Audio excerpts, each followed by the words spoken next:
In this hour of reckoning, as the winds of change sweep across the Indian subcontinent, a profound responsibility rests upon the shoulders of those who cherish the truth. To you, the secular thinkers, the scholars from minority communities, the defenders of intellectual freedom, this is an urgent appeal. The pages of our nation's history are under siege, threatened not by the passage of time, but by the calculated hand of erasure. We stand at a crossroads where silence will be complicity and inaction will be surrender. India has always been more than a nation. It is a living civilization, a confluence where countless rivers of thought, faith, and culture have merged.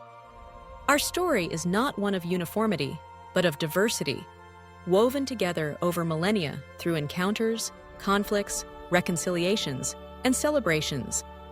From the ancient universities of Takshashila and Nalanda, where knowledge flowed freely, to the bustling cosmopolitan courts of the Mughals, where poets, artists, and thinkers from every corner of the world found refuge, India has been a sanctuary for the world's multiplicity.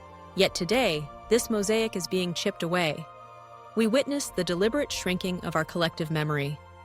Mughal architecture, once celebrated as the pride of our heritage, is relegated to mere footnotes. The intellectual contributions of Islamic scholars, whose works illuminated philosophy, science, and art, are dismissed or demonized. The valor of freedom fighters from minority backgrounds, whose sacrifices watered the roots of our independence, is obscured in the glare of a singular narrative. Textbooks are being edited, not to correct inaccuracies, but to conform to an ideological vision that favors uniformity over truth, exclusion over inclusion. This is not just an assault on facts. It is an affront to the very spirit of India. It is an act of cultural erasure, a rewriting of our past to serve a narrow present. If unchecked, it will birth a future shorn of the richness that made this land unique. A future where our children will inherit a hollowed story, sanitized of its pluralistic soul. To you, the scholars and educators who have dedicated your lives to the pursuit of knowledge and justice, the call is clear. History is not a passive inheritance. It is a living dialogue between the past and the present. Its guardianship cannot be left to those who would use it as a tool for division and domination. You are the custodians of our shared memory. You are the sentinels standing between truth and oblivion. This is the moment to reclaim the pen, to wield it with courage and conviction. Use your research, your writings, your classrooms, and your conversations to illuminate the shadows. Let your books bear witness to the stories that power seeks to suppress. Archive the oral histories of our villages and towns, memories passed down through generations, fragile as glass, yet stronger than steel when preserved. Publish the narratives of people's movements, the struggles and triumphs of those whom the official histories refuse to acknowledge.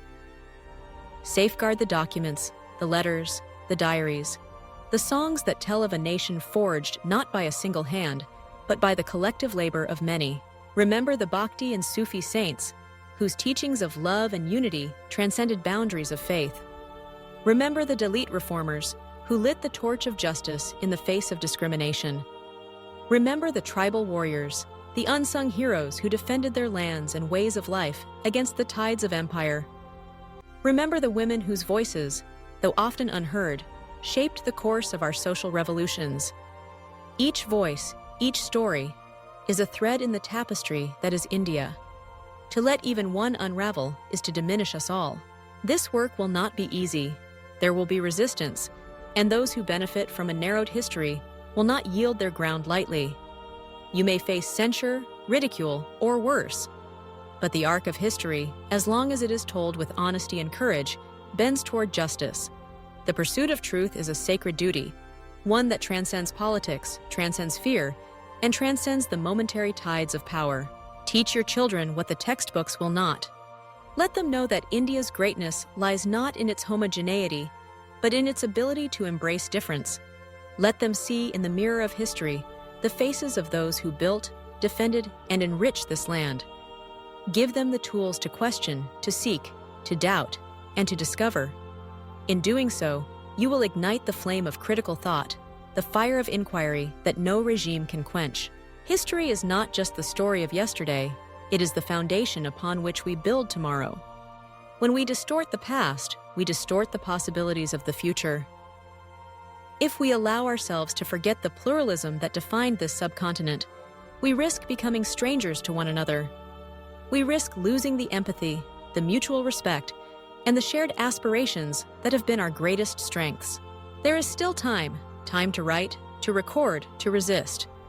Time to ensure that the next generation does not inherit a version of India that is less than the sum of its parts. Let your scholarship be an act of defiance, a declaration that the truth cannot be legislated away, that memory cannot be erased by decree. Do this not for acclaim, but for the sake of historical justice. Do it for those who came before you, whose stories are your inheritance. Do it for those who will come after, who deserve to know the full, unvarnished truth of where they come from. Do it for India, not the India of slogans and statues, but the India of living, breathing diversity. Let the archives swell with the songs of every community.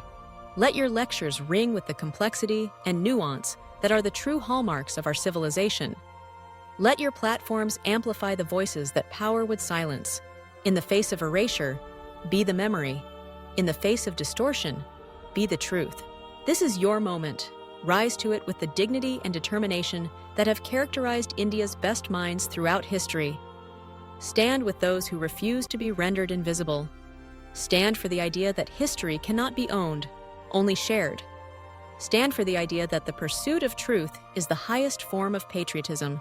The time to act is not tomorrow, not when it is safe or convenient. The time is now. Write, not out of fear, but out of hope.